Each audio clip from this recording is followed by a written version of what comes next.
Às vezes, Deus vai nos levar para um lugar que é um vale de ossos secos.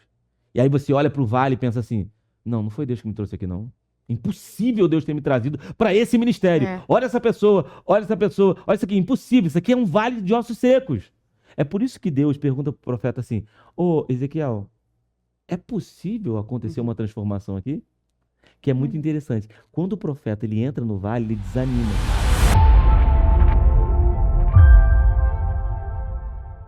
O redescobrindo Deus é disso também, de busca. Porque quando eu comecei a entrar nesse ministério, que na verdade o meu líder, ele me empurrou, ele me chutou pra isso, porque senão eu estaria lá quietinha até agora, sabe? Ele me empurrou, eu comecei a buscar. E nisso que eu comecei a buscar, minha vida mudou, eu redescobri Deus. Eu falei, gente, eu não sabia que eu podia ter essas experiências. Gente, Uau, que porque incrível. eu até então eu era aquele assim, o pastor ora por mim. Uhum, Pastor, dá a palavra, porque pra mim só ele tinha o poder, porque era um pastor e tal, né? E sim. muita gente é assim até hoje, É. de terceirizar a oração, terceirizar tudo que faz. E ele me empurrando, não, você vai fazer, porque você tem a autoridade, você também tem autoridade. Deus também. E eu fui fazendo, não, por favor, você não tá entendendo, eu não sei orar. Vai orar, você vai orar. E me botava, me carava aquilo, fazia, eu preciso estudar, eu preciso. E aí eu comecei a me apaixonar. E Uhum. aí eu vi que Deus, cara, era muito mais do que eu imaginava. Uau. E é exatamente isso. Você pode estar com pessoas, mas se você não buscar, se você não procurar, se você não se posicionar, se você não obedecer,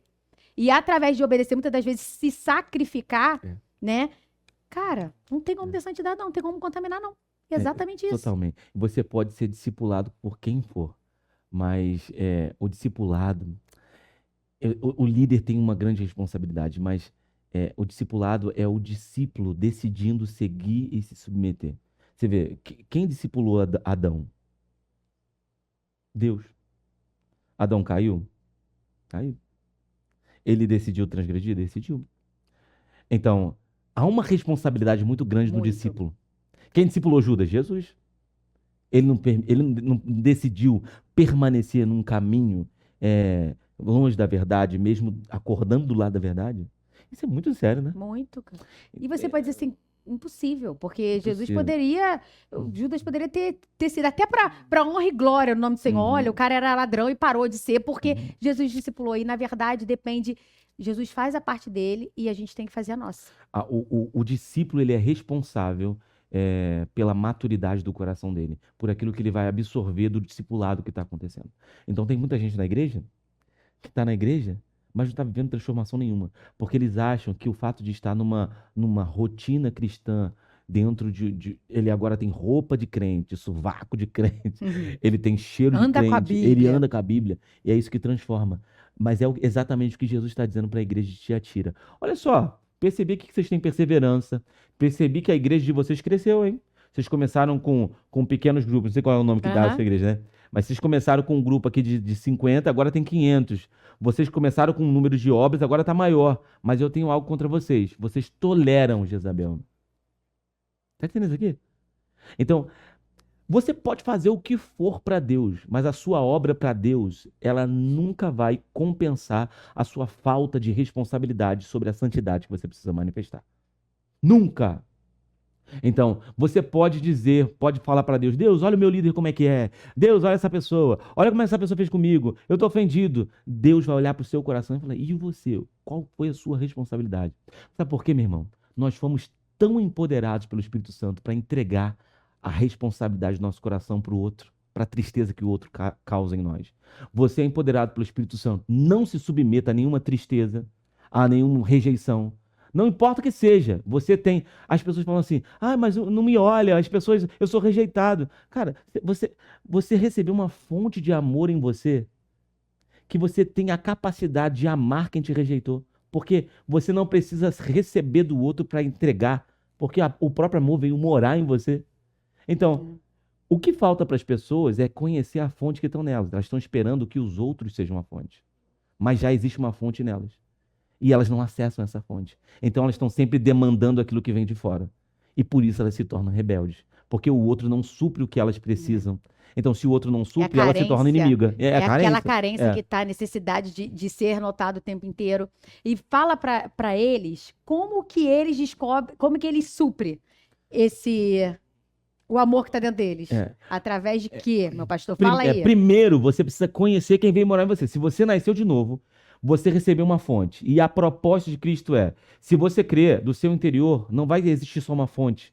Ela vai se transformar num rio que vai jorrar do seu interior. Não é um rio no seu interior, é um rio que vai sair do seu interior. Ou seja, antes de tocar nas pessoas que você vai ministrar, ele precisa tocar em você. Tem água para te curar, tem água para te restaurar, tem água para te limpar, mas precisa passar primeiro por vocês. Então, se eu não me relaciono com Deus que veio morar, sabe, é possível você morar com alguém e não conhecer a pessoa com quem você Claro. mora. Ou seja, o Espírito Santo mora em você e você não se relaciona com ele. Parece aquele adolescente que fica no quarto, pega o prato para comer no quarto, fica Uhum. jogando o tempo todo. Deus está te esperando com um banquete na sala e você está lá no quarto, porque você está viciado em algo, você não quer se relacionar com Deus que mora em você. Então a falta desse relacionamento gera falta de conhecimento da verdade. E se é o conhecimento da verdade que nos liberta, Liberta. eu nasci de novo, mas estou preso na mente. Eu não vivo em liberdade, porque eu só tenho a verdade, mas eu não me relaciono com ela. E é isso que as pessoas. É isso que falta nas pessoas, esse conhecimento da verdade. Elas conhecem o quê? As músicas da igreja, elas conhecem a liturgia da igreja, elas conhecem a pregação de cor, elas conhecem todas as estrelas gospel, né? Elas conhecem tudo, só não conhecem aquilo que transforma, Verdade. que é a vida com Deus. Verdade. Meu Não. Deus. Eu não queria ser tão Não, mas que enfático, tá? isso? A gente na ama verdade... vocês, tá tudo certo. Aí, por amar vocês, quantas vezes Deus falou, né? E o tempo todo pro seu povo que tinha que fazer por amá-los mesmo, senão ele falava, olha aqui, ó, fechou o livro, eu não quero mais saber de vocês, eu sou o grande Deus. E, na verdade, não sei nem por que que eu coloquei vocês aqui, entendeu? Porque eu poderia viver em paz, sozinho, mas eu coloquei vocês. Mas eu tô aqui pra dizer como vocês têm que seguir. É por amor mesmo, por querer que a gente ande num caminho certo, por querer que a gente viva bem. Gente, vocês não estão entendendo. É muito mais, porque às vezes a gente fala assim, esses crentes são chatos, quer fazer Jesus, a gente engolir Jesus, engolir Jesus. Gente, não é sobre isso. É sobre um vazio que não existe mais que antes. Você saía, bebia, namorava, voltava. Não é sobre ter condições financeiras, não é sobre você ter tudo o que você quer, sabe? Financeiramente. É sobre você ter algo dentro de você que é uma paz que excede todo entendimento. Tudo em volta tá dizendo que não tem como.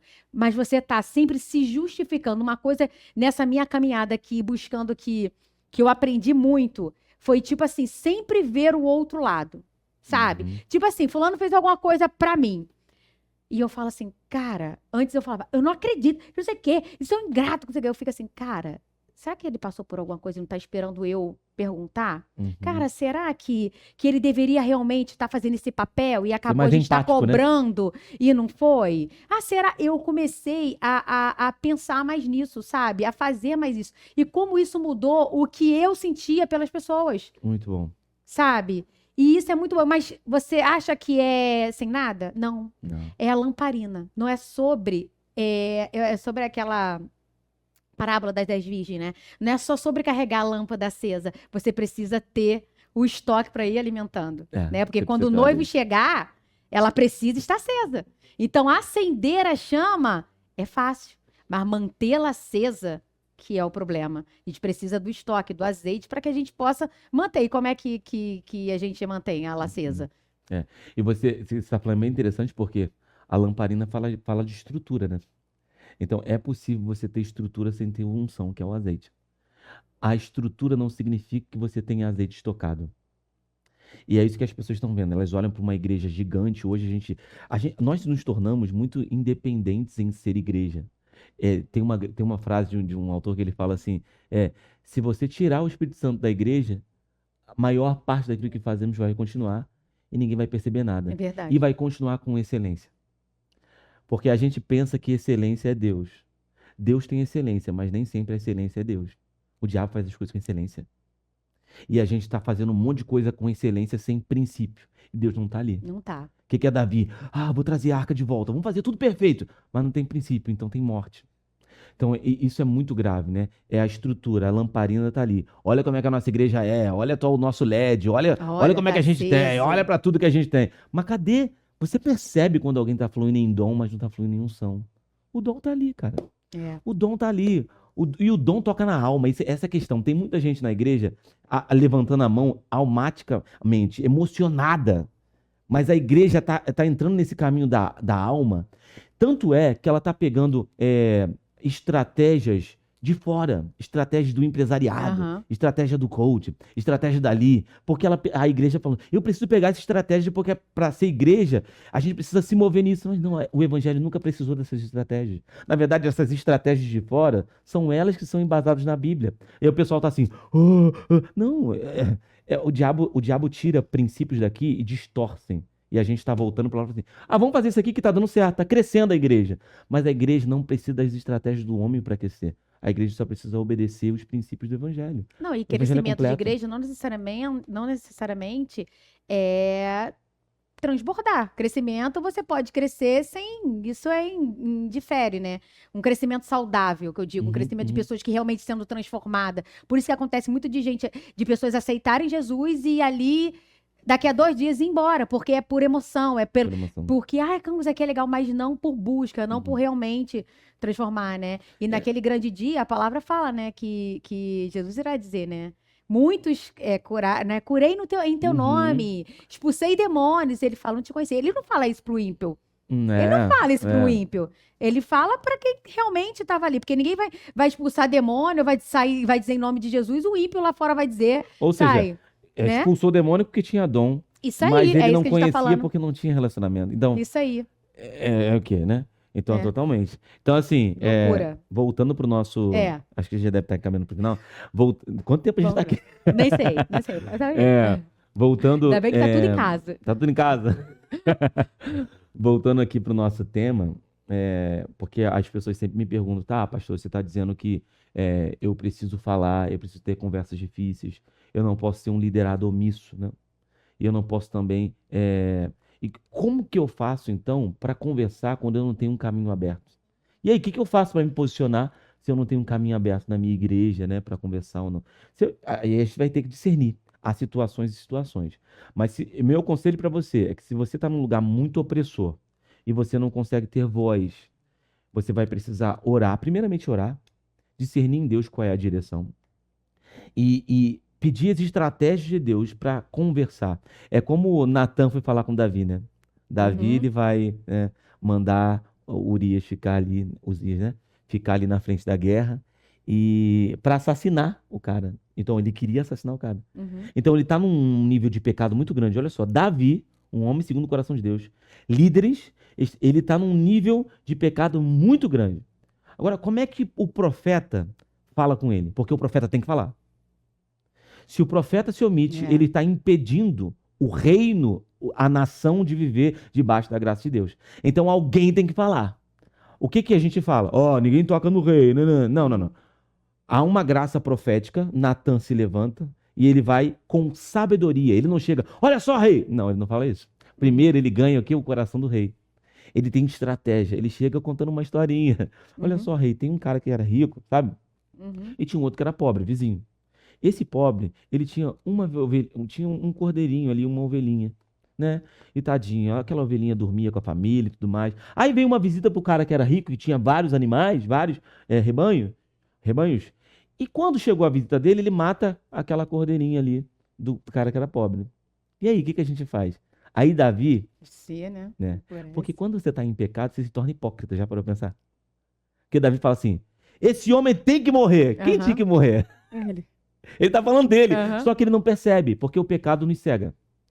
E aí aí o profético, Natan, com a sabedoria, depois que fez Davi entender, ele vai falar assim, este homem é você. Imagina. Aí Davi...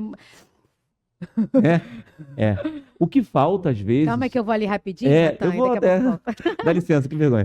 Então, os olhos dele se abriram diante da palavra profética, diante da sabedoria de compartilhar. E ele falou, esse homem é você. Quando ele falou, esse homem é você, o que Davi fez? Quem é você para falar comigo? Não foi isso. Davi falou assim, pequei. Então, o que falta? Sai daí que eu não tô aí, não. E a gente precisa entender quando Deus está nos levantando para um lugar difícil. Porque tem isso também, sabe? Às vezes, Deus vai nos levar para um lugar que é um vale de ossos secos. E aí você olha para o vale e pensa assim, não foi Deus que me trouxe aqui, não. Impossível Deus ter me trazido para esse ministério. É. Olha essa pessoa, olha essa pessoa, olha isso aqui, impossível. Isso aqui é um vale de ossos secos. É por isso que Deus pergunta pro profeta assim: Ô Ezequiel, é possível acontecer Uhum. uma transformação aqui? Que é muito interessante. Quando o profeta ele entra no vale, ele desanima. Você já parou pra pensar? Claro. Não Tá parei tudo pra seco, pensar, não. cara. Já vi esse vale. Vamos beber uma A água gente aqui? vamos Ô ver aí. Deus, o vale tá seco. Mas assim, Aqui, ó. Vamos. você precisa discernir. Porque tem gente que vive no evangelho Hello Kitty, né? Uhum. Tipo assim, ele vai me levar para um lugar encantado, né? E eu vou estar Uhum. no ministério encantado, vai ser todo mundo perfeito. Não, o fato de você estar num lugar desafiador não significa que não é para você estar ali. Porque às vezes você é um instrumento de palavra profética para mudar aquele vale num exército. Aham. E aí você precisa discernir. Por que será que nós estamos falando sobre isso e é aquela pessoa ali está vendo a gente agora? Deus está querendo enxertar a palavra profética em você, levantar o seu espírito para dizer para você: volte a crer nas palavras que eu te entreguei antes de você entrar nesse lugar. Não deixe que a natureza do lugar mine a fé do seu coração, porque tem uma palavra profética para sair da sua boca. E você vai declarar, e esse vale vai ser transformado, porque você Em nome de acreditou na Jesus. palavra de Deus. Em nome de Jesus. Em nome de Jesus. Amém.